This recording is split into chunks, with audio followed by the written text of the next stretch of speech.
Boa noite a todos.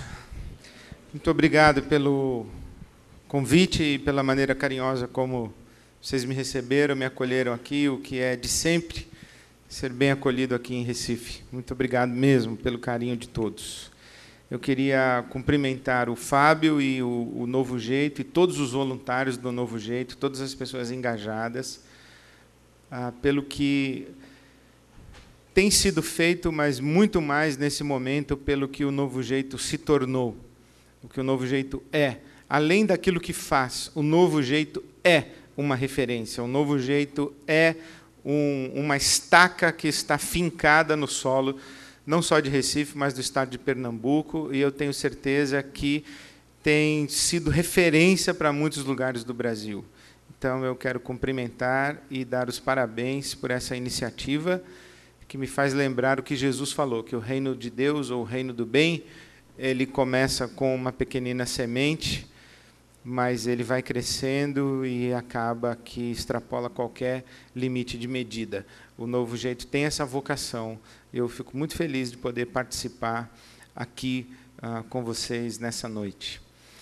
O nosso tema, que país é esse ou que país é isso, eu me propus a refletir ou reverberar como um pontapé inicial numa conversa essas manifestações e esses fenômenos que aconteceram levando a nossa população brasileira, os nossos irmãos e muitos de nós às ruas para protestos. O que isso significa, como isso aconteceu, para que aconteceu e o que vai acontecer daqui para frente, o que está acontecendo no nosso país. Então, eu queria refletir sobre estas manifestações e esses eventos como uma referência para o nosso compromisso de promover o bem e de fazer justiça.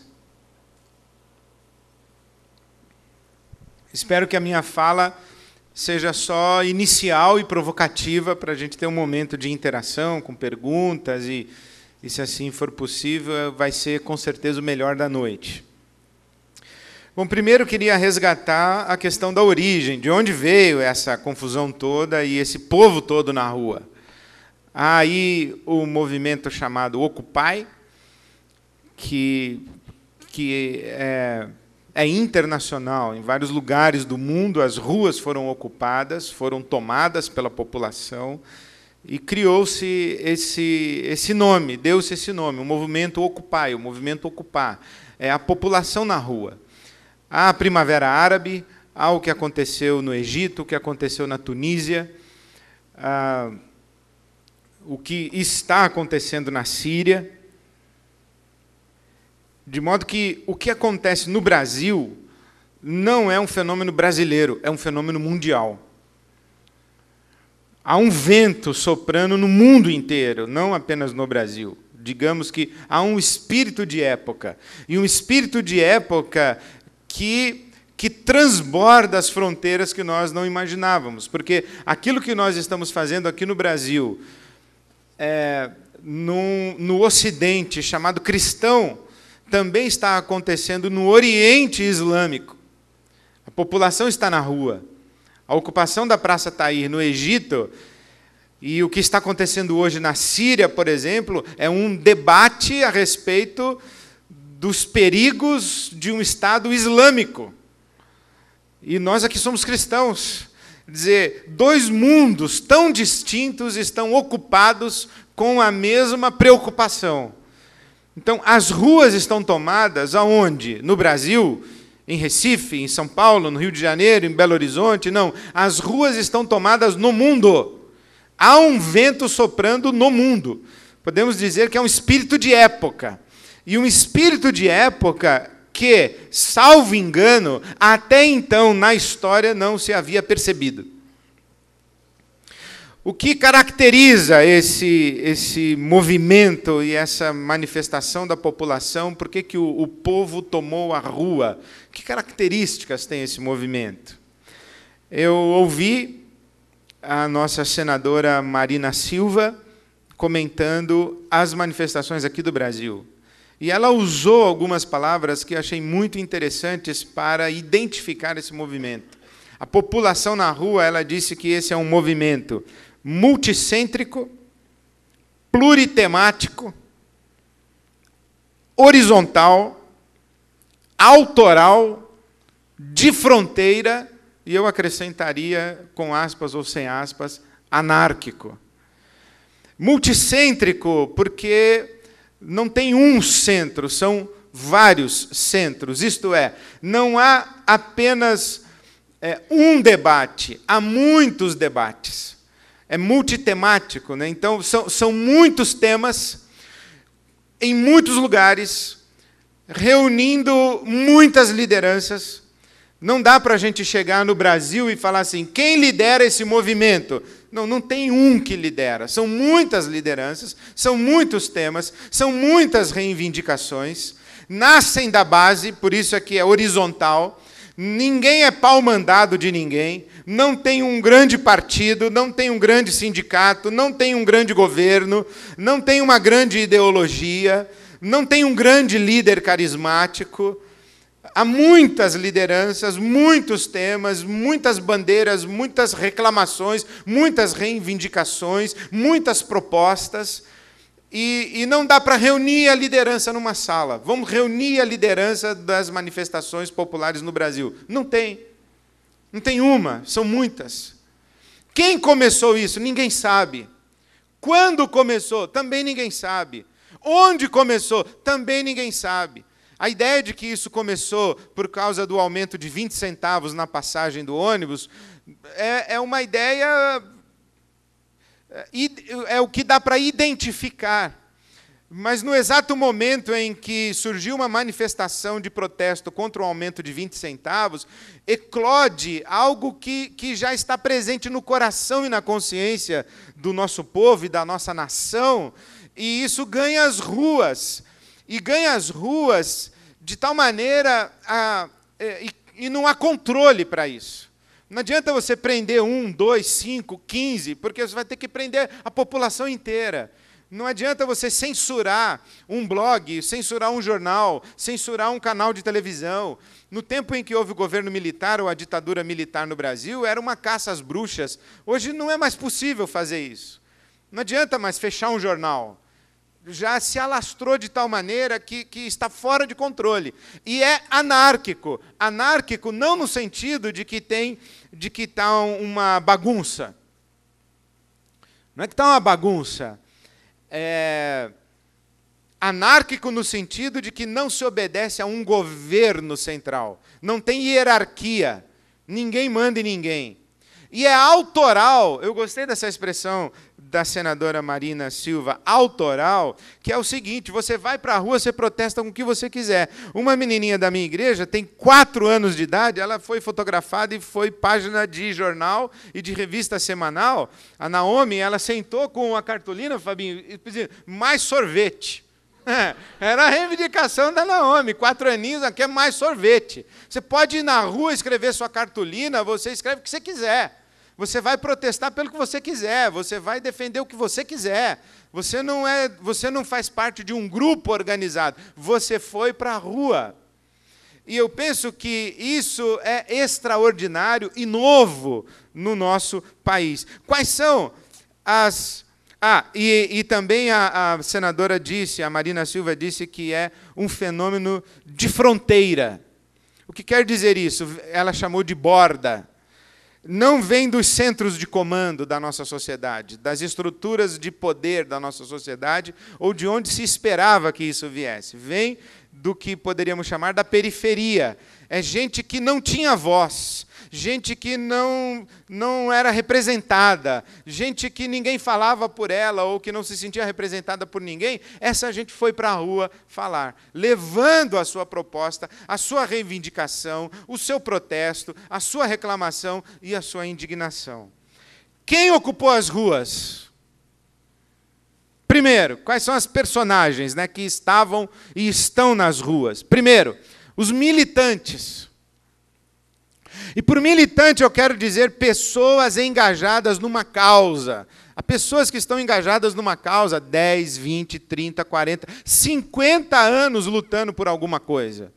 Gente militando pela educação, gente militando pela reforma agrária, gente militando pela reforma fiscal, gente militando pela reforma política, gente militando pela saúde pública. O militante dos grandes partidos, ele estava lá. Mas tinha também o contramilitante. Tinha o sabotador da militância e da reivindicação. Tinha o governo, tinha a polícia, tinha o exército, disfarçado de militante, de engajado e de manifestante. Mas não estava manifestando. Estava para sabotar a manifestação. Estava para bagunçar a manifestação. Estava lá para criar factoides no meio da manifestação para que as verdadeiras questões deixassem de ser discutidas. Um camarada levanta e ele quebra uma vidraça de um banco, aí todo mundo no dia seguinte fica discutindo que quebrou a vidraça do banco e para de discutir educação. O sujeito picha um patrimônio público, uma estátua, e aí todo mundo começa a discutir esses vândalos e deixa de discutir a injustiça do sistema de mercado que a gente vive, de uma sociedade de consumo que a gente vive. Então, é gente para desviar a atenção do militante, do engajado e do manifestante. Estava nas ruas e está nas ruas gente manipulada, o famoso inocente útil. Não sabe por que está lá, ignora por que está lá. Alguém mandou ele gritar, ele começou a gritar, ele não sabe nem por que ele está gritando. Ele não sabe nem o que significa o que ele está gritando. Você chega para um camarada na rua gritando, abaixa a PEC, não sei o quê, o cara fala, rapaz, o que é a PEC essa aí que você está gritando? O cara não sabe explicar qual é a tal da PEC. O que ele sabe é que está todo mundo contra a tal da PEC. E ele não sabe nem o que é PEC, mas ele está lá gritando. Tem os indignados, tem o cidadão brasileiro. Ele não é militante, ele não é engajado, ele não é da polícia, ele não é do exército, ele não é do governo, ele não é do partido, ele não é de nada. Ele só acha que esse negócio, do jeito que está insuportável, é insustentável, e precisa acontecer uma mudança. Então, o brasileiro, o cidadão foi para a rua. Tem o ingênuo, tem o que não sabe o que está acontecendo e ele vai lá ver. O ingênuo é esse que o pai e a mãe reuniram para conversar sobre política. A primeira vez, ele não sabe o que está acontecendo. Ele não sabe quais são as forças que controlam esse país. Onde está o poder desse país? Ele não sabe quem governa o país. Ele não sabe com quem os governantes do Brasil estão comprometidos.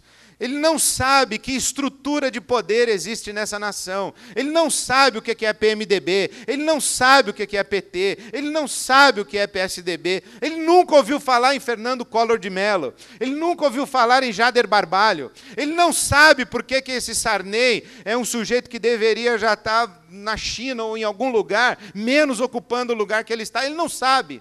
Ele não sabe o que é a República do Maranhão. Ele não sabe. Mas ele está na rua, e o lugar dele estar é ótimo, ele tem que estar na rua mesmo. Ele é um inocente, mas ele vai descobrir, ele vai ser educado, ele vai ser esclarecido, ele vai ser informado. Corre o risco de ser manipulado, mas corre o risco de ser despertado. E esse é o melhor dos riscos. Tem os curiosos, e tem essa bandalha do Facebook, o cara que vai lá para tirar foto dele na manifestação, pôr no Facebook e volta para casa. Tem um menino da nossa igreja que nós pegamos ele, quase batemos nele. Ele foi lá, no meio da manifestação na Avenida Paulista, ficou em pé lá, assim, na Paulista, tiraram uma foto dele, ele pôs no Facebook e disse assim, vou contar para os meus netos. Aí foi embora para casa. O sujeito nunca lutou por nada, o sujeito não tem uma casa. Não estou dizendo que é esse menino, porque esse menino é sangue bom. Mas tem o cara que nunca foi engajado com nada. É uma geração pipoca, assim, é uma geração que dá pena, dá dó, dá raiva. O sujeito está clamando por justiça, mas ele não tem a dignidade de dar bom dia para a pessoa que trabalha na limpeza do condomínio onde ele mora. Ele não trata com decência um garçom ou uma pessoa que está atrás do balcão de uma padaria, mas ele está lutando por um país mais justo. O camarada remunera mal a senhora que trabalha na casa dele, mas ele está lutando por um país mais justo. É um consumista desgraçado, não doa nada, nem sangue o cara doa, mas ele está lutando por um país mais justo. Ele quer entrar na onda. Ele quer pagar de descolado e de engajado. Eu, por exemplo, não fui para a rua. E o pessoal em São Paulo veio, pastor, quando é que você vem para a rua? Eu falei, amigo, eu estou na rua há mais de 30 anos, eu não preciso ir para a rua agora. Eu vivo na rua. Eu estou na rua, eu sou da rua. Falar de justiça, lutar por justiça, debater política, sentar num auditório como esse aqui, eu faço isso há 30 anos. Desde os meus 16, 17 anos de idade que eu faço isso. Aí tem essa turma que chegou ontem e acha que no Twitter consegue mudar um país. Não consegue. O que é virtual tem que se tornar presencial. O que é aspiração tem que se tornar engajamento. O que é utopia tem que gerar doação. Não acredite em gente que não põe a mão no bolso. Estou contigo, Fabinho, preenche o cheque. Eu sou aí do Novo Jeito. É do Novo Jeito? Cadê a grana? Ah, eu não tenho muito. Então reparte o pouco que tem. Quem não põe dinheiro no negócio, você não acredita, é simpatizante. Minha mãe sempre disse que de boa intenção o inferno está cheio. Não se deu, não se doou. Não vira. Essa gente toda que está na rua é uma fauna. Existem as consciências mais esclarecidas e as militâncias mais legítimas, os engajados mais dignos, mas tem a turma do pirulito, da pipoca, os inocentes, os manipulados, os ingênuos, os vândalos, os bandidos estavam na rua aproveitando para roubar, para saquear, tem de tudo na rua. Mas a grande questão, meus senhores, é que o povo estava na rua. E o povo estava na rua e está gritando, e os nossos governantes não sabem a resposta que dão. Eles não souberam dar a resposta. Porque essa é uma nova democracia. Nós vivemos um tempo de uma nova democracia. Aliás, um parêntese, pelo amor de Deus, vote certo. Vote com consciência nas próximas eleições. Eu acho que o grande balanço disso tudo que aconteceu no Brasil e está acontecendo vai ser feito nas urnas, o ano que vem. Pesquise, pergunte, discuta, debata, reflita, se esclareça para votar. Se engaje, fale mal dos outros. Tem gente que a gente tem que falar mal mesmo. Mas não é que é falar mal, é denunciar. É dizer que é safado, é corrupto, é ladrão. Fale, diga, não vote nesse cara, vote nesse. Se envolva na política. Nós estamos vivendo um período de uma nova democracia. Qual é a nova democracia? A velha democracia era feita pelos profissionais. Agora está surgindo uma democracia popular. Os profissionais eram aqueles que... e são aqueles que vivem da política. Eu não me iludo com essa corja que está em Brasília, não tem democrata lá. É raro, dá para pegar nos dedos da mão. É gente que vive da política, enriquece com a política. São os profissionais da política. E seus exércitos, seus engajados, os seus militantes. Agora está tendo uma democracia popular. É gente que não tem compromisso nem com o PT, nem com o PSDB, nem com o PRP, nem com o PPP, nem com o PQP. Tem compromisso com o Brasil, com a justiça. tem compromisso com a verdade, tem compromisso com o pobre, tem compromisso com a misericórdia, com a compaixão, com a solidariedade, tem compromisso com a generosidade. É gente que não ganha nada, pelo contrário, se dá, se doa, serve e foi para a rua. É uma nova democracia. Uma nova democracia porque quais são os grandes elementos que constituem uma democracia? Informação. Não interessa mais que a Veja é vendida, que o Estado de São Paulo, que a Folha de São Paulo, que o Correio Brasiliense, que o Última Hora de Porto Alegre. Não interessa mais o jornal, quais são os jornais aqui do Recife, eu não sei. Não interessa mais se o jornal é vendido, se o jornal não é vendido. Vendido no sentido de estar na mão de quem interessa. Serve ao poder, dá notícia mentirosa. Não dá mais para dar notícia mentirosa. A informação está na rua. A informação está espalhada. Um fenômeno que acontece numa democracia, o que está acontecendo agora, a mídia ninja. Já ouviram falar da mídia ninja? A mídia ninja são os caras que vão no meio da muvuca mesmo, do bagulho onde o fogo está pegando. Eles vão lá porque o jornalista da Globo não chega. O gravatinha não vai. O simbolinho da Globo não entra lá. O repórter da Veja não vai, não vai. Quem vai é a mídia ninja. Fotografa, entrevista, filma, bota o microfone na cara do capitão, do policial, vê o camarada que está sendo espancado, vê o outro que está batendo na polícia, vê o arruaceiro, vê o mau policial, vê o mau cidadão, e vai fotografando, e vai relatando, e vai dando voz a quem está na rua, e vai espalhando no Twitter, e vai espalhando no Facebook, e vai escrevendo blog, e o negócio se alastra. Não dá mais para ter mídia oficial e imprensa oficial, isso não existe mais.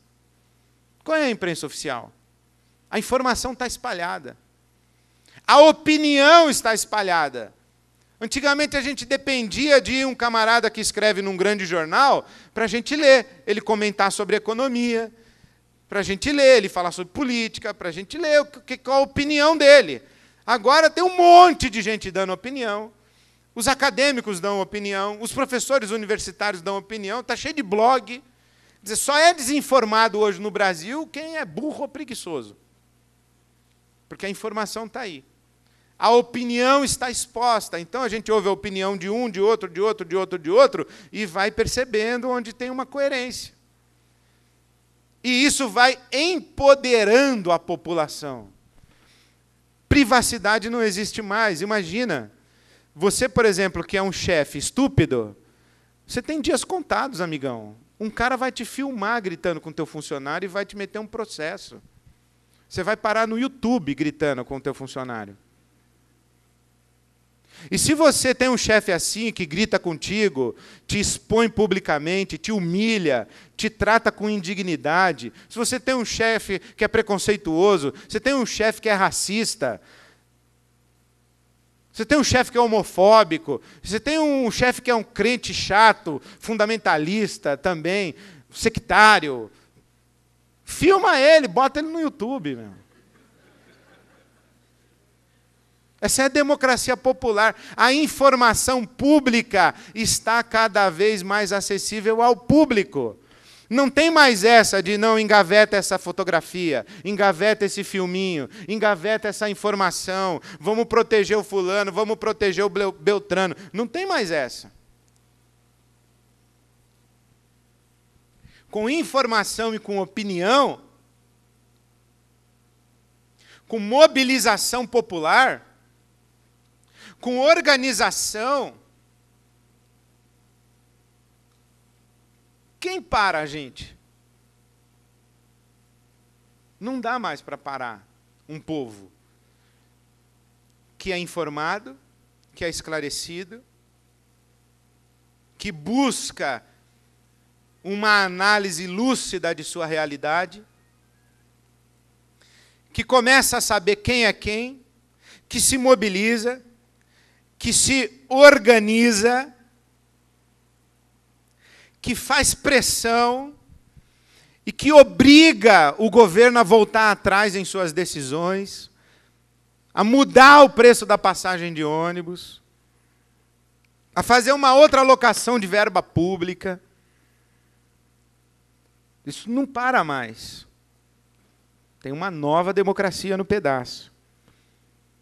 Informação, opinião, manifestação, mobilização, organização, pressão, decisão, conquistas e julgamentos.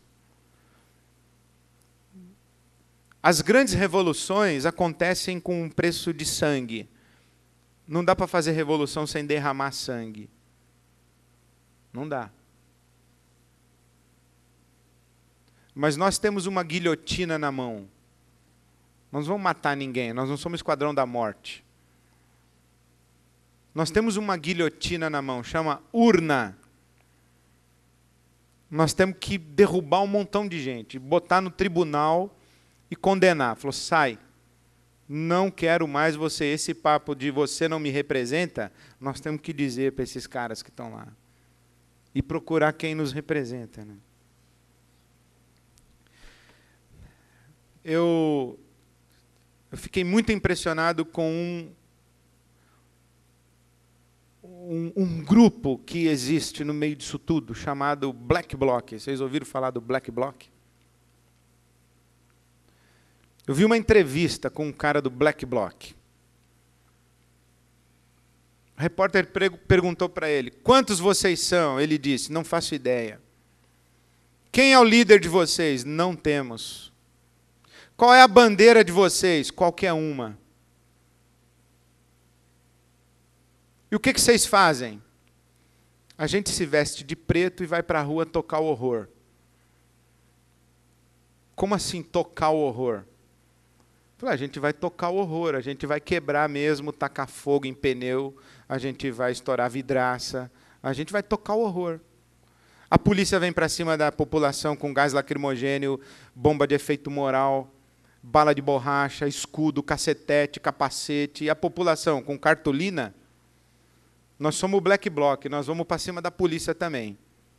E eles vão com máscara de gás, eles vão com barra de ferro, eles vão para tocar o horror. Black Bloc. Mas vocês são violentos. Nós somos violentos? Nós não somos violentos. Nós só estamos nos defendendo contra a violência que é praticada contra nós.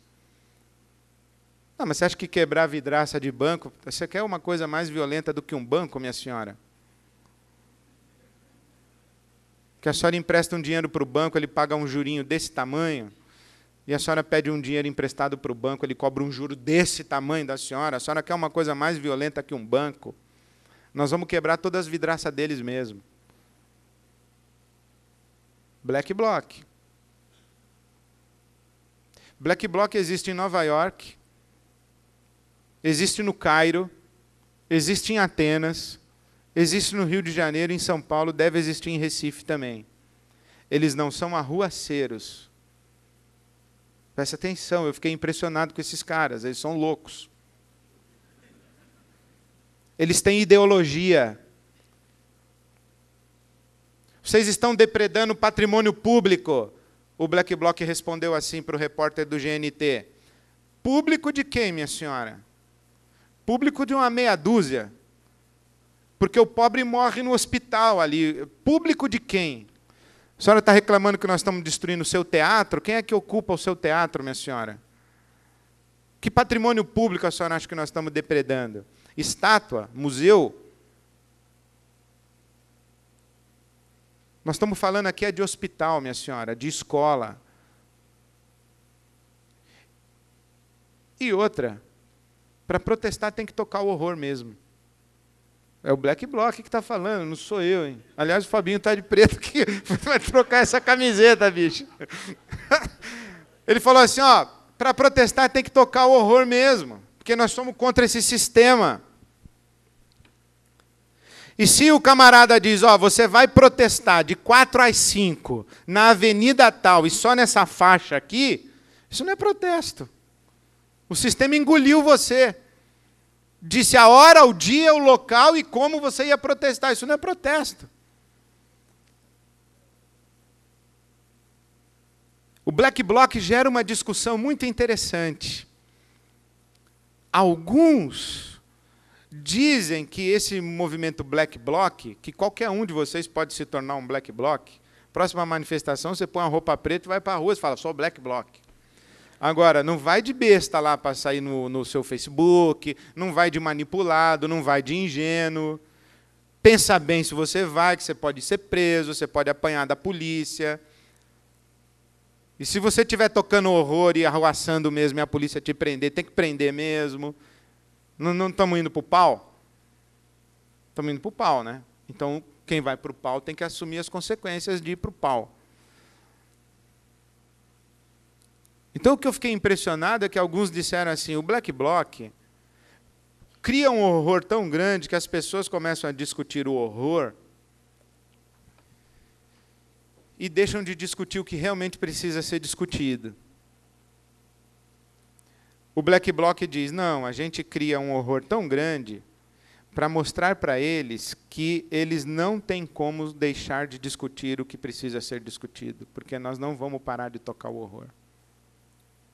Eu acho que se eu não fosse cristão, eu ia ser Black Bloc. Eu gostei desses caras. Gostei deles. Eles são anarquistas por ideologia, diferente de baderneiro, arruaceiro, ladrão, agitador de rua. Entendeu a diferença? Eles representam uma indignação que vai e que leva às últimas consequências essa indignação. O que parece que está acontecendo no nosso país é que a nossa indignação foi chegando a níveis de insuportabilidade. E começou a ganhar as ruas. Eu sonho o dia em que vai ter Black Bloc manifestante dentro do movimento evangélico brasileiro. Pegar uns caras para tocar o horror, falar assim, esse pastor aí é ladrão, esse cara aí é safado, esse aí sai, tira, pá. Gostaria de ver. Mas nós estamos mais preocupados com o nosso país mesmo, né? Então vamos nos ocupar com o nosso país.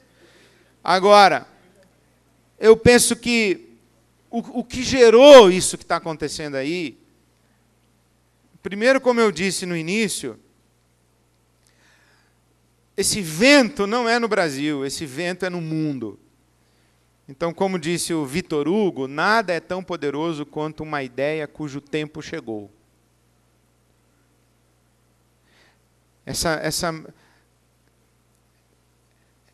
nova democracia de um povo que diz, olha, a democracia é o governo do povo, pelo povo e para o povo. E nós estamos querendo isso aí. Então, eu acho que nós vivemos um tempo que essa ideia amadureceu. Nós não queremos um Estado islâmico, não queremos um Estado cristão, não queremos um Estado ateu, nós queremos um Estado justo.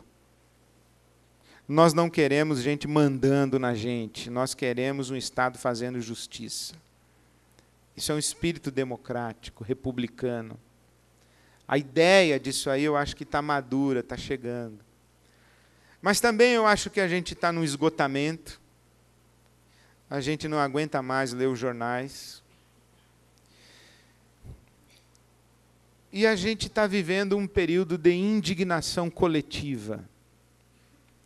E o que eu quero chamar de indignação coletiva, ou por que a gente está indignado, coletivamente indignado? Eu anotei algumas coisas.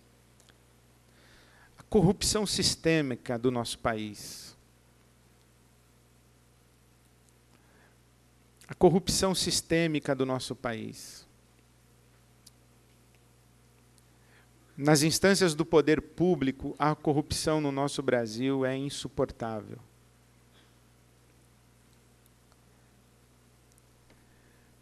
O monopólio dos grandes partidos políticos. O descaramento dos dinossauros da política brasileira que ainda dão palpite. Patrocinam candidatos à presidência da República. Os grandes blocos de poder que estão aí há não sei quantos anos nesse país. o abuso de poder, a impunidade, a improbidade administrativa como padrão da gestão do recurso público, a violência e a insegurança nas ruas,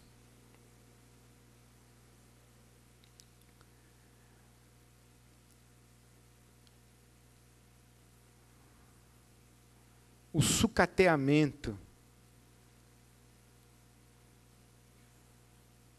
das nossas escolas, dos nossos hospitais, das avenidas das nossas cidades. Hoje eu estava lendo que os trens da Central do Brasil, eles têm 40 anos.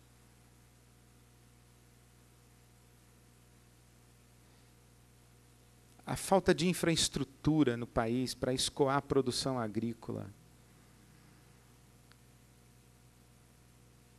A falta de estrutura no nosso país para exportar.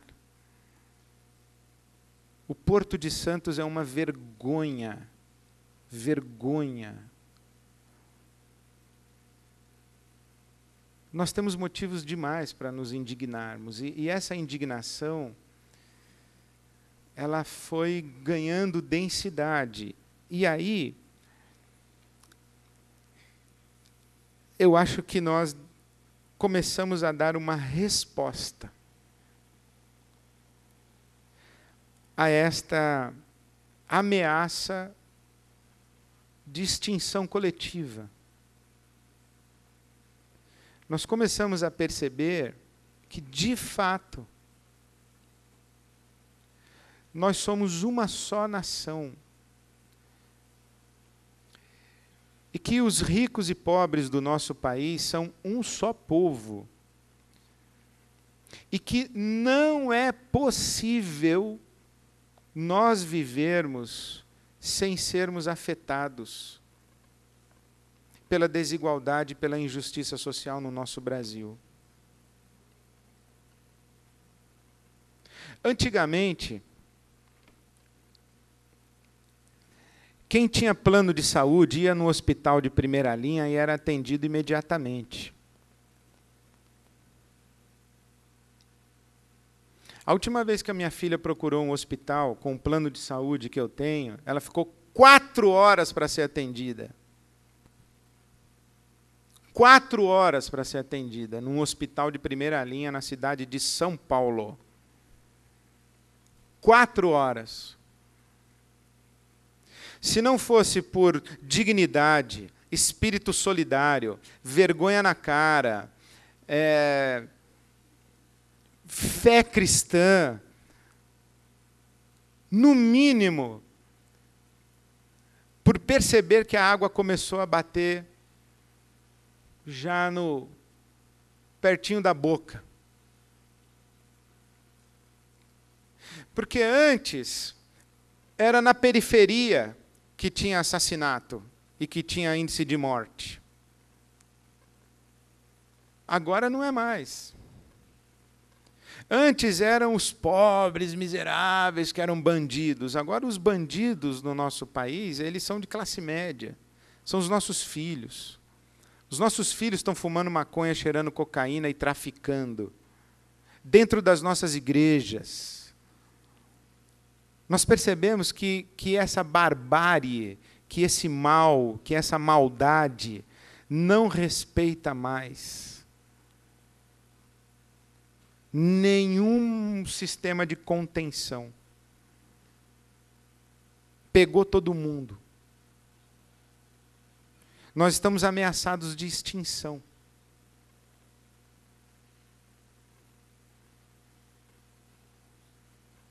Eu não sei quanto a vocês.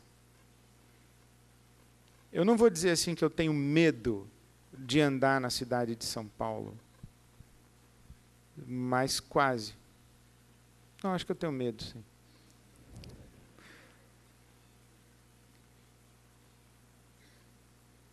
Quando eu chego em casa, os meus filhos chegam em casa, eu me sinto sobrevivente. Sobrevivi.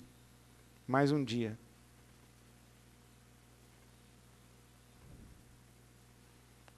Então, isso para nós, chega uma hora que você vai na dentista, e aí, quando você chega na sua dentista, no meio do caminho, alguém avisa que a consulta foi cancelada. Por quê? Porque tacaram fogo na sua dentista. Ela foi incendiada.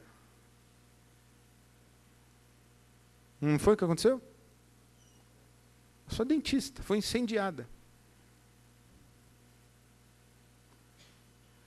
Quando acontecia na cadeia, esses monstros, esses bichos, aí tem mais do que um se matar mesmo, é menos um. Bandido bom é bandido morto.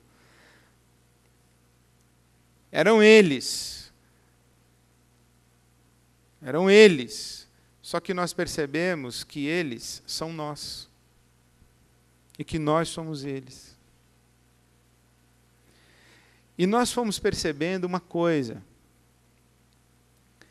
Nós fomos percebendo uma coisa. É que esse mal e essa maldade foram se alastrando de tal maneira na nossa sociedade, que a nossa sociedade foi ganhando um rosto.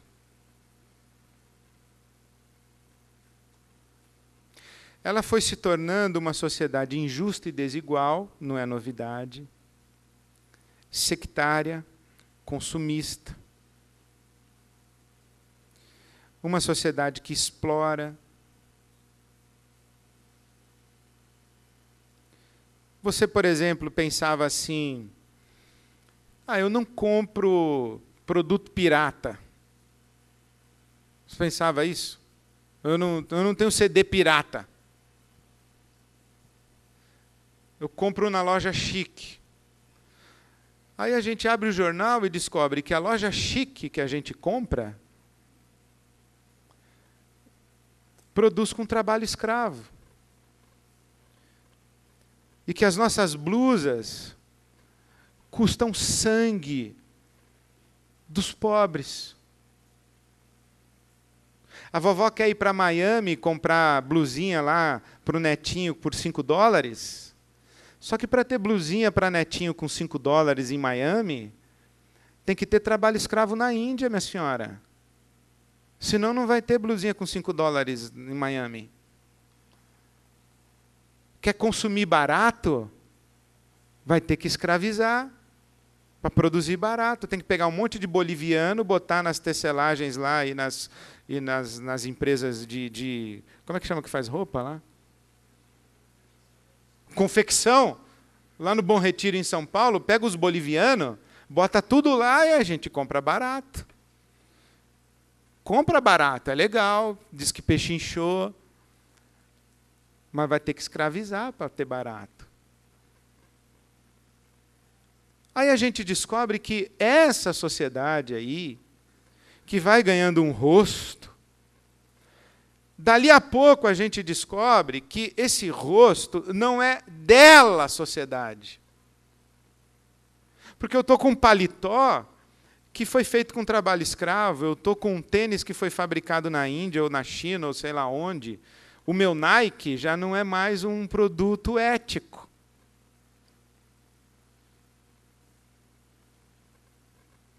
E aí eu começo a perceber que eu reclamo do preço do tomate, mas eu não penso no caminhoneiro. Eu reclamo do preço do pão, mas eu não penso no padeiro.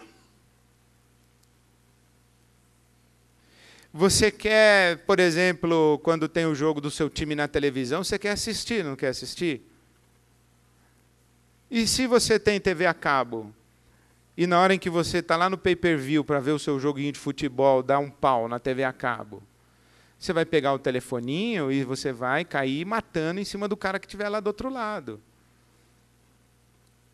Só que vai ter um cara de plantão no dia 24 de dezembro, que é o dia que você quer ver o seu Missa do Galo lá, ou o show do Roberto Carlos. Ele está de plantão em cima de uma torre, lá no fim do mundo, no meio do mato, para consertar o negócio para você ver na sua TV a cabo. Ganhando um salário que é uma porcaria. Mas para você está tudo bem, porque você está com a sua TV a cabo. Aí você vai se dando conta de que essa sociedade que você critica, você é um baita de um beneficiário dessa sociedade. E você faz parte do sistema iníquo, que é essa bosta dessa sociedade. Você está no jogo, não é ela que é injusta, não, você está no jogo. Porque na hora que as babás estão conversando lá no condomínio onde você mora, uma não pode dizer para a outra quanto ganha, e se folgar, o teu vizinho vai falar: ô Fabinho, aumentou muito a tua babá, hein? Está me quebrando. Só que o vizinho é bacana. É doutor, estava na manifestação lá por um país mais justo. Não remunera nem decentemente a babá. Aí o que a gente foi percebendo, minha gente? Que essa sociedade não é ela, a sociedade somos nós. E que o rosto dessa sociedade, que para nós é horroroso, é inaceitável, é o nosso rosto. E quando isso começou a aparecer na nossa cara, nós falamos: não é esse o rosto que eu quero ter. Eu não sou isso, eu não sou assim. Não é possível que eu estou nesse jogo, que eu sou o sistema. Não é possível. Eu dou graças a Deus que eu tenho filhos com 20 e poucos anos de idade. Na minha igreja eu comecei um movimento chamado Fórum Cristão de Profissionais. Meu filho um dia me chamou para almoçar. Falou assim: pai, tem algumas coisas para falar desse teu fórum aí, Cristão de Profissionais. Falei: meu filho, ao respeito, hein? Ele falou: pai, você trabalha para o sistema, pai. Se eu fosse dono de banco, se eu fosse empresário, eu ia querer levar você na minha empresa para fazer palestra para mim. Para fazer o meu funcionário trabalhar com ética, com honestidade, com integridade, não me roubar. Você trabalha para eles, pai. Você é o sistema, pai. Falei: onde você aprendeu isso, moleque? Assim, com você.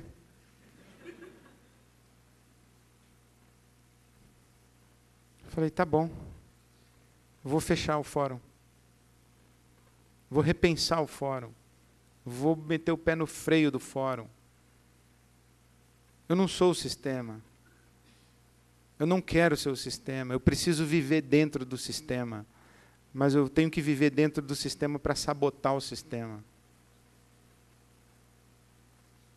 Eu tenho que viver dentro do sistema para usar o sistema. Meu amigo foi para Cuba. Chegou em Cuba, na imigração, levaram ele para uma salinha. O sujeito entrou na sala com uma pasta, com foto, a ficha dele. Falou assim: o que tu veio fazer em Cuba, rapaz? Tu é professor universitário em São Paulo, tu trabalha para o burguês. Tu só trabalha para rico, porque quem é universitário em São Paulo é rico. O que tu veio fazer em Cuba? Aí o meu amigo falou assim: você está enganado. Eu não trabalho para rico, eu trabalho no meio de rico. Mas eu trabalho no meio do rico para converter o coração do rico à causa do pobre. Aí o cara fechou a pasta, falou: a gente sabe. Bem-vindo a Cuba, camarada.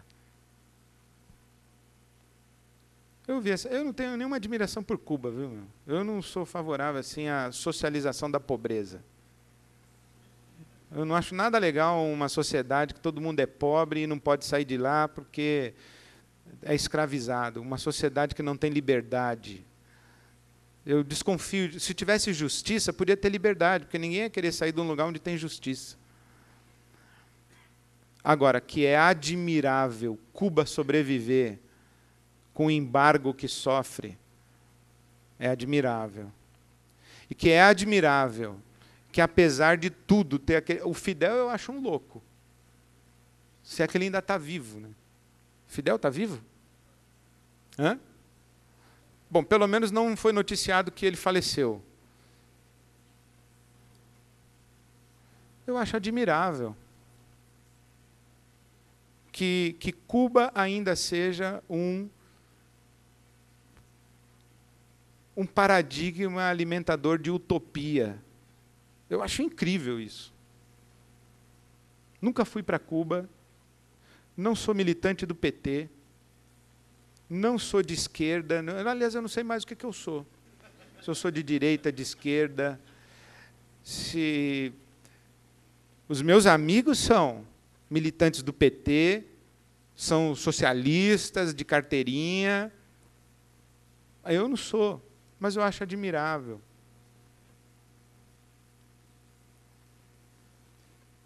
Mas uma coisa eu sei o que eu não sou. Por ser cristão, eu sei o que eu não sou. E por ser cristão, é que eu acho que eu consigo sobreviver no meio de tudo isso. E tentar enxergar o máximo que eu posso de oportunidades para fazer o bem e promover a justiça. E tentar mobilizar o máximo que eu posso de pessoas para promover o bem e fazer justiça. Para servir a causa do pobre. O Papa Francisco é gente boa pra caramba. Gostei desse Papa. O João Paulo II e o Ratzinger descolaram da igreja. O João Paulo ficava aquela figurinha carismática, simpatiquinha assim, inofensiva, mas só metendo a faca por trás. Todo mundo achava ele bonitinho, um velhinho simpático. Mas só faca por trás na estrutura carcomida do Vaticano. E o Bento XVI, filósofo e teólogo, discutindo teologia profunda na Europa, e aqui na América Latina a molecadinha não tem nem esgoto. Aí vem o Papa Francisco e chama atenção para o pobre. Melhorou muito. Está bom demais. Aí eu falei isso do púlpito da minha igreja, me mandaram um artigo dizendo que o Papa, não sei o que lá, que vai para o inferno, que é adorador de Maria, não estava com a Bíblia na mão, não falou que só Jesus Cristo salva. Falei, irmão, eu conheço um monte de gente aí que tem Bíblia na mão e fala que Jesus Cristo salva, que eu não sei não, viu?